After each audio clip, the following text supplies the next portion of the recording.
Welcome back to Mornings with Zerlina.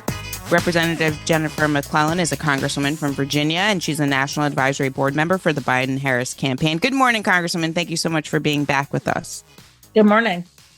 So the vice president is traveling to Jacksonville, Florida today, coincidentally, the day that the abortion ban goes into effect. How important is it for the voters down in Florida to see and hear from the vice president on a day like today? I think it's incredibly important because right now the only candidates for president and vice president that are fighting for reproductive freedom are Joe Biden and Kamala Harris, as compared to Donald Trump, who is directly responsible for now over 1 in 3 women in this country living in a state where they cannot access the reproductive care they need when they need it. And I think people need to understand that abortion is on the ballot. Donald Trump recently did an interview with Time magazine where he said that he thinks it's fine for red states to basically surveil pregnant people and punish people who seek out abortion care. What is your reaction to some of the really troubling and scary things that he said in that interview, particularly in light of the fact that Roe has been overturned and we're in a post-Roe world with these types of state abortion bans going into effect? It's horrific, frankly. It is horrific that a woman or a pregnant person cannot make a decision based on what is in their best interest for their health, for their well-being, for their family, without fear of retribution from the government. Their provider can't provide life-saving care without fear of prosecution. And it infuriates me as, Monday was my daughter's 9th birthday. And when I gave birth to her, we both almost died. But I was wheeled into the emergency room with the peace of mind that my doctor would do what she thought was best in that situation without having to worry about, could she be arrested for it?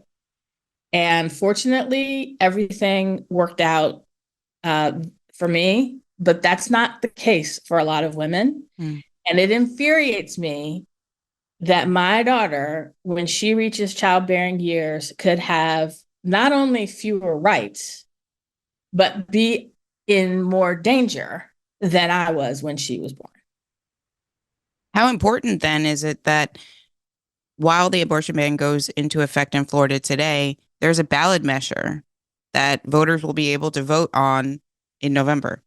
It is critically important they come out and vote. It is, again, 1 in 3 women live in a state where they can't access the care that they need. And that is a direct result of Trump-appointed judges making this a political question, not a medical question. And voters need to come out and make clear that healthcare decisions, including whether or not to have an abortion. And again, in a state that touts parental rights, the ultimate parental right is the decision of when, whether, and how to become a parent.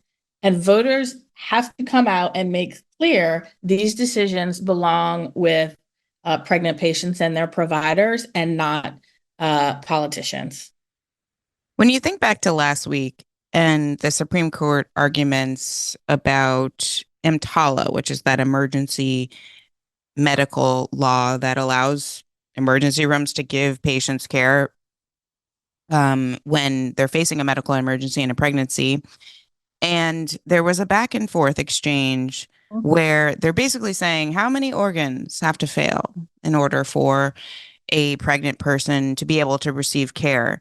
I mean, what is your reaction to really just that horrifying hypothetical?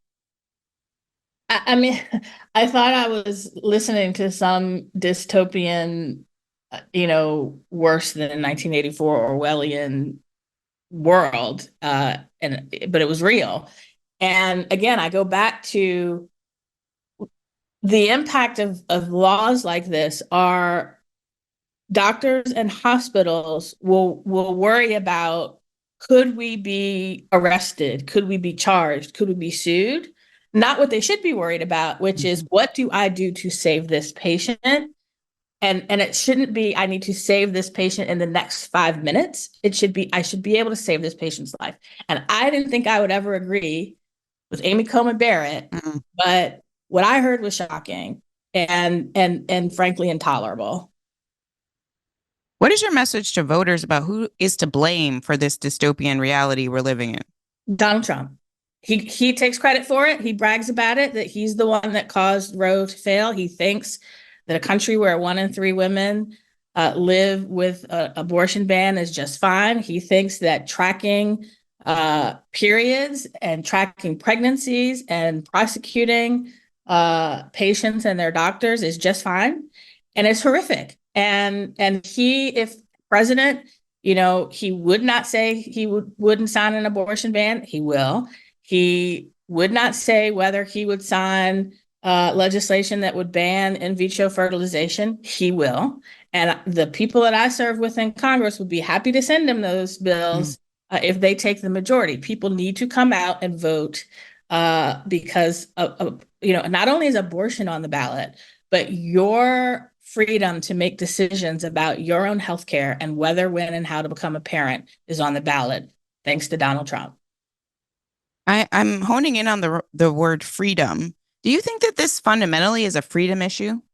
Absolutely. Absolutely. You should have the freedom in consultation with your doctor to make the healthcare decisions that are best for you. You should have the freedom to decide when, how, and whether to become a parent. And it blows my mind that the party that screams about parental rights don't see the irony that they are lethal to violate the fundamental right of deciding when, how, and whether to become a parent. Mm.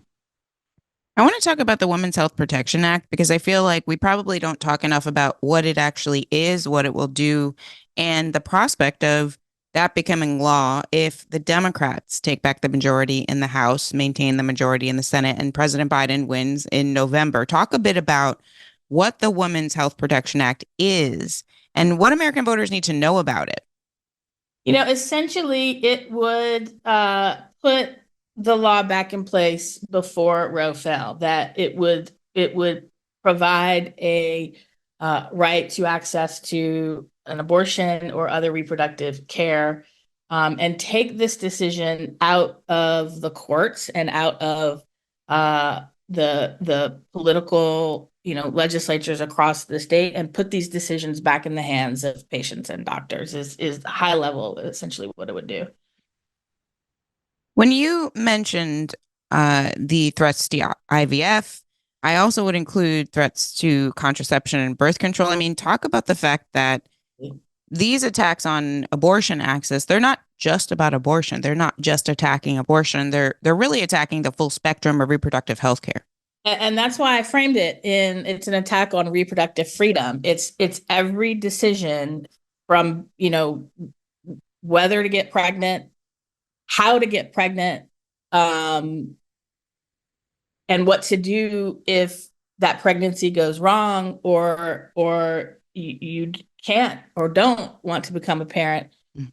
That all is at risk. And in part, it's because these politicians who they don't have medical degrees, so they don't understand. Mm-hmm. So when they say life begins at conception, they don't understand the practical implication that has for in vitro fertilization. Oh, and stem cell research, by the way, mm-hmm. and many other healthcare decisions. And and it's not just about reproductive freedom, but other uses of contraception. Again, when I was in college, I had to take the pill to treat ovarian cysts that were incredibly painful. And the idea that a politician could decide whether I get access to that treatment boggles my mind and infuriates me. So I think people need to understand the entire range of reproductive health is at risk, and your freedom to access it and make decisions about whether and how to use it is on the ballot this November. The body that you are a part of, the House of Representatives, is a little bit dysfunctional at the moment with Republicans in charge. They got rid of their first speaker, the second speaker. I mean, I'm not sure if he's going to keep his job for much longer, but we'll see what happens.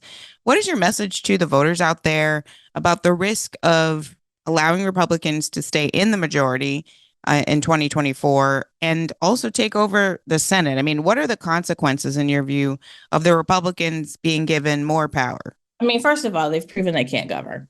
And every time we have come to a cliff, whether it was the fiscal cliff, whether it was government shutdown, every time it's been Democrats who have been the adults in the room and made sure we do what needs to be done to address the needs of the American people, while Republicans have been fighting each other, and it's like a race to the bottom to see who can be the bigger clown and who can come up with the most extreme policies.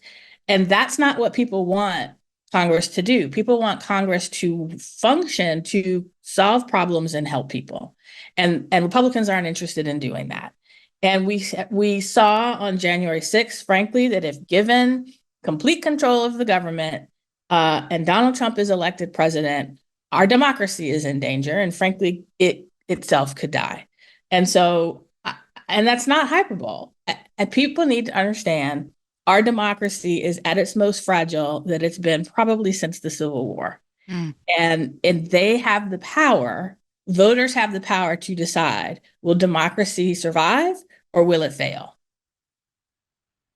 That is, it's really not hyperbole. It's not, No. it's literally at this moment, as I was saying in the beginning of the show, you know, we're watching Donald Trump's criminal trial take place, but he also did a recent interview with Time Magazine where he said a lot of really, really alarming things. He said he was asked if he thinks there will be violence if he loses the 2024 election. And Congressman, he said, it depends. What's your reaction to that? I mean, again, yeah, Hollywood couldn't make this up. You know, it's, I, I thought you think back to the authoritarian dictators of, you know, Hitler and Stalin and so many who political violence is a tool to gain and keep power at the expense of the people they govern. And the fact that a former president and current candidate for president is normalizing that in America as we are approaching the 250th anniversary of the founding of this great experiment that's not perfect, but is the best form of government that we have seen that allows freedom among the governed and for them to have a say in, you know, in a government by, of, and for the people. And we could have an election that results in a president who puts an end to all of that, who makes it a government about I, me, and my friends. What's scary too about the fact that he's threatening all of this is the fact that he's already done it, and yet elected Republicans didn't turn away from him. They didn't turn away from him after January 6th. They didn't turn away from him after, you know, insert fill in the blank scandal. Do you think that it's impossible for them at this stage to turn away from Donald Trump? And how worried are you about the fact that the election is still, and according to any polls, very close? You know, I'm not taking anything for granted. You know, at the end of the day, the poll that matters is election day, Mm. and there's a lot of time and a lot of things can happen, good and bad, between now and then. And what I'm focused on, and what the Biden Harris campaign is focused on, is making sure the American people understand what's at stake in these elections, understand how much the president and vice president have done to improve our economy, you know, more than any other administration in my lifetime, what they have done to address the climate crisis, what they have done to expand access to healthcare, to build an economy that doesn't leave anybody behind, and make that contrast with where we were under the former president and where he has said he will take us, which is a dystopian, uh, authoritarian state where pregnant women are tracked and prosecuted if they and their provider make decisions that the government disagrees with. One of the things I think a lot about when I think about the upcoming election is as you said, how existential these threats are. When you're talking to voters, and the media always says the biggest economy, or the biggest issue for voters is the economy, right? I Mhm. always I sort of always take a step back and I go, well, abortion is an economic issue. Exactly. Access to reproductive health care is an economic issue. Are When you're talking to voters, are you spreading a message about how those two issues very much intersect, and that people that are deciding whether or not they want to become parents or want to become parents of more kids, they're making an economic decision? Yes, and ironically, it's also about childcare and Mhm. the fact that when Democrats were in control, we expanded uh, access to childcare through childcare stabilization grants, and we helped families through the child tax credit. And Republicans uh, let those expire, so it is both whether and when, but definitely after you've had a child, all of that impact, has an economic impact. And yes, we are definitely making that connection, but the voters are making that connection. And a lot of Mhm. times I don't have to, because the people I talk to make that point to me. Yeah, I think a lot of people are animated in this particular moment. Last question in the last couple of minutes here. That we've seen campus protests all over the country in response to what's happening in Gaza. Talk a bit about how the campaign is engaging with young people, because young people, I don't think they're one issue voters. I think they're angry about the fall of Roe. I think they're angry about lack of action, more action on climate, but they're also angry about our policies in Gaza.